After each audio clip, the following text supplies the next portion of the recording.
আল্লাহ রাব্বুল আলামিন কোরআনুল কারীমের ভিতর বলছেন وَقَدِّمْنَا مَا عَمِلُوا مِنْ عَمَلٍ فَجَعَلْنَاهُ هَبَاءً مَنْثُورًا। আল্লাহ রাব্বুল আলামিন বলেন, কিয়ামতের ময়দানে আমি যখন বান্দার আমলনামার দিকে দৃষ্টি দেব, তখন যদি ওই বান্দার আমলনামার ভিতরে কোনো শিরিক থাকে, আমি আল্লাহ রাব্বুল আলামিন ওই বান্দার আমলনামা আমি গ্রহণ করব না, ওগুলো আমি ধুলা বালির ন্যায় উড়াই দেব। তাহলে আমার ভাইরা, আমার বন্ধুগণ, আজকের আমি আপনাদের খেদমতে আরজ করতে চাই, আমরা যে ইবাদত গুলো করব, আল্লাহ তাআলার ইবাদত করব, ওই ইবাদতের ভিতরে আমাদেরকে যদি কোনো রকম শিরিক থাকে, তাহলে কিন্তু আমাদের ইবাদতগুলো আল্লাহ তাআলা গ্রহণ করবেন না, কবুল করবেন না। এই জন্য আপনার ইবাদত আমার ইবাদত কবুল করার জন্য আমরা একমাত্র শিরিক থেকে বেঁচে থাকব। শিরিক হয় এমন কার্যক্রম করব না, যদি করি আমার ভাইরা, আমার বন্ধুগণ, তাহলে কিন্তু আমাদের সমস্ত আমলগুলো আল্লাহ তাআলা বরবাদ করে দিবেন। তাই আল্লাহ রাব্বুল আলামিন বলছেন, ওয়াকাদিমনা মা আমিলু মিন আমালিন ফাজআলনাহু হাবাআম মানসুরা। আল্লাহ রাব্বুল আলামিন বললেন, বান্দার আমলনামার দিকে আমি যখন কিয়ামতের ময়দানে দৃষ্টি দেব, তখন যদি তার ভিতরে কোনো শিরিক মিশ্রিত আমল থাকে, আমি আল্লাহ তাআলা ওইটা গ্রহণ করব না। আমার ভাইরা, আমার বন্ধুগণ, আপনারা আমরা মনে করতে পারি শিরিক তো হয় একমাত্র মূর্তি পূজা করলে, কিন্তু না, আমরা চলার ক্ষেত্রে, আমাদের কথাবার্তার ক্ষেত্রে অনেক কিছু শিরিক হয়ে যাচ্ছে, যেগুলো আমরা কোনোটাই কিন্তু আমরা বুঝতে চেষ্টা করি না। যেমন আল্লাহ রাব্বুল আলামিন কোরআনুল কারীমের ভিতর বলেছেন, আলা লাহুল খালকু ওয়াল আমর। আল্লাহ রাব্বুল আলামিন বললেন, সৃষ্টি যার, আইন চলবে ওই আল্লাহ তাআলার। আমার বন্ধুগণ, এখন এখানে আল্লাহ তাআলা স্পষ্ট ভাষায় জানাই দিলেন, সৃষ্টি যার, আইন চলবে আল্লাহ তাআলার। এখন আমরা যদি মনে করি আল্লাহ তাআলার আইনে শান্তি আসবে না, মানুষের আইনে শান্তি আসবে, মানুষ যে আইন তৈরি করেছে ওই আইনগুলো যদি আমরা বাস্তবায়ন করি, মানব রচিত আইনগুলো যদি জমিনে বাস্তবায়ন করা যায়, তাহলে এর ক্ষেত্রে শান্তি আসবে, তাহলে এটা কিন্তু আপনার শিরিক হয়ে যাবে।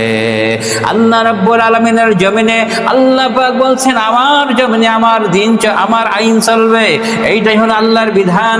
কিন্তু ওই বিধানকে আমরা যখন বাদ দিয়ে মানুষের বিধান কায়েম করার চেষ্টা করব, আমার বন্ধুগণ, মানুষের মত অনুযায়ী, মানুষের পথ অনুযায়ী ভোটও দেব, আমার বন্ধুগণ, মানুষের মন গড়া অনুযায়ী আল্লাহ দেওয়া নিয়ম অনুযায়ী যদি প্রতিনিধি তৈরি করি, মানব রচিত আইন মতবাদ দিয়ে যদি প্রতিনিধি তৈরি করি, তাহলে এটা কিন্তু আমাদের আল্লাহ রাব্বুল আলামিন বলেছেন, এটাও হয়তো কুফরের শামিল হতে পারে না। আমার বন্ধুগণ, এই জন্য আমাদের মনের অজান্তে অনেক কুফরি হয়ে যায়। এই জন্য কুফর থেকে আমাদের বেঁচে থাকতে হবে। আমার বন্ধুগণ, আমার ভাইরা, কুফর সম্পর্কে আল্লাহর নবী জনাব মুহাম্মদুর রাসূলুল্লাহ সাল্লাল্লাহু আলাইহি ওয়াসাল্লাম বলেছেন, এক হাদিসের ভিতরে বলেছেন, মুসনাদে আহমদ হাদিসের ভিতরে আসছে, বর্ণিত আছে, হযরত সাদ্দাম ইবনে আউস রাদিয়াল্লাহু তাআলা আনহু থেকে বর্ণিত, তিনি বলেন, রাসূল করিম সাল্লাল্লাহু আলাইহি সাল্লামকে বলতে শুনেছি, তিনি বলেন, রাসূল করিম সাল্লাল্লাহু আলাইহি সাল্লামকে বলতে শুনেছি, যে ব্যক্তি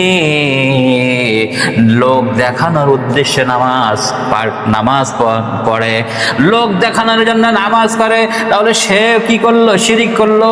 আল্লাহ রাসূল জনাবে মুহাম্মদ রাসূলুল্লাহ সাল্লাল্লাহু আলাইহি ওয়াসাল্লাম আরো বলেছেন, যদি কোনো ব্যক্তি লোক দেখানোর জন্য দান করে, সাদকা করে, ওটাও কিন্তু শিরিক হয়ে যাবে। আল্লাহর নবী জনাবে মুহাম্মদ রাসূলুল্লাহ সাল্লাল্লাহু আলাইহি ওয়াসাল্লাম আরো বলেছেন, কোনো ব্যক্তি যদি লোক দেখানোর উদ্দেশ্যে রোজা রাখে, তার রোজাটাও যদি লোক দেখানোর উদ্দেশ্য হয়, তাহলে ওটাও কিন্তু শিরকের ভিতরে পড়ে যাবে। আমার বন্ধুগণ, একমাত্র এখানে বলা হয়েছে, আল্লাহ রাসূল সাল্লাল্লাহু আলাইহি সাল্লাম মুসনাদ আহমদ হাদিসের ভিতরে বর্ণনা করেছেন। তাহলে এই হাদিসটার ভিতরে বোঝা গেল লোক দেখানোর জন্য কিংবা লোক মানব রচিত আইন মতবাদ প্রতিষ্ঠিত করার জন্য, এক কথায় মানুষের যেটা আল্লাহ রাব্বুল আলামিন বিধান করে দিয়েছেন, ওই বিধানকে বাদ দিয়ে মানুষের বিধান কায়েম করার উদ্দেশ্যটা যদি থাকে, ওটা কিন্তু শিরকের পর্যায়ে চলে যাবে।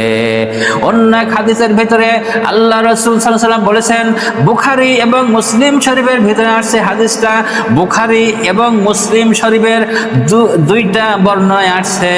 হযরত মুআজ ইবনে জাবাল রাদিয়াল্লাহু তাআলা আনহু হইতে বর্ণিত, একবার তিনি বলেন, একবার আমি রাসূল কারীম সাল্লাল্লাহু আলাইহি ওয়াসাল্লাম আমি একবার সফরে বাহির হইলাম, একটা গাধার পিঠে আরোহণ করে আমরা দুইজন যাচ্ছিলাম।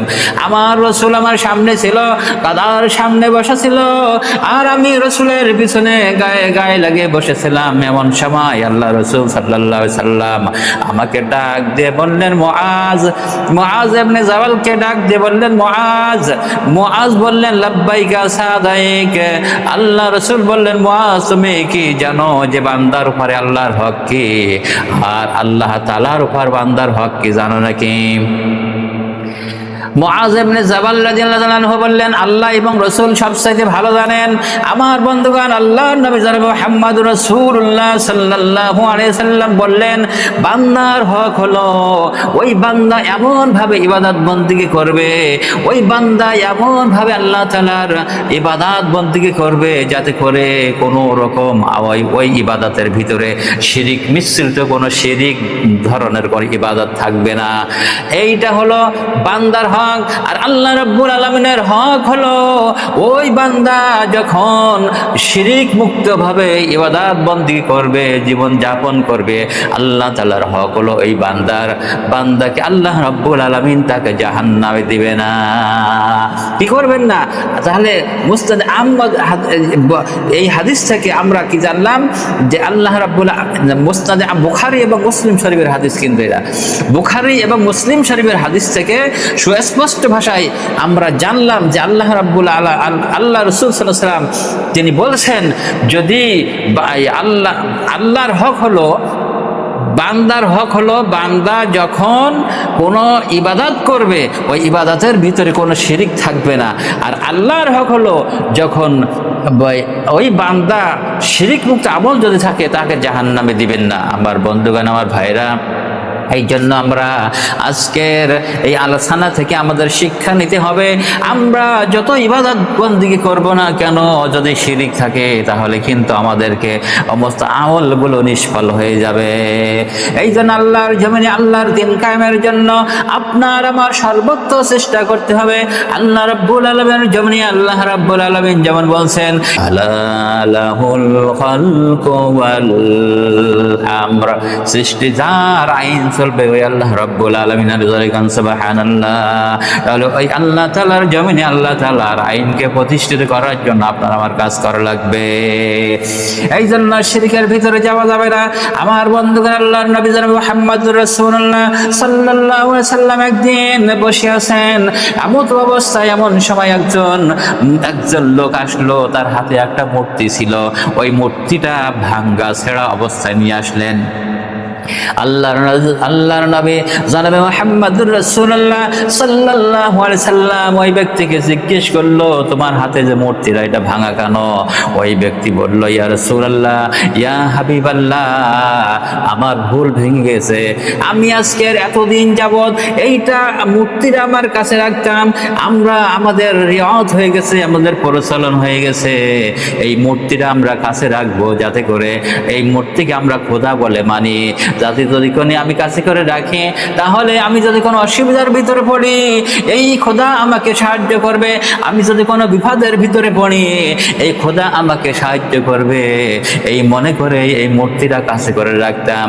কিন্তু আজকের যখন আমি বাড়ির থেকে বেরোলাম, বেরোনোর পরে আমার যখন প্রতিমধ্য আসলাম, আসার পরে আমার পেশাব পায়খানা হাজত হলো। ইয়া রাসূলুল্লাহ, ইয়া হাবিবাল্লাহ, আমি তখন মনে করলাম খোদা হলো পবিত্র জিনিস, এই পবিত্র জিনিস রেখে তো আমি বাথরুম কিংবা পেশাব পায়খানা করতে পারি না।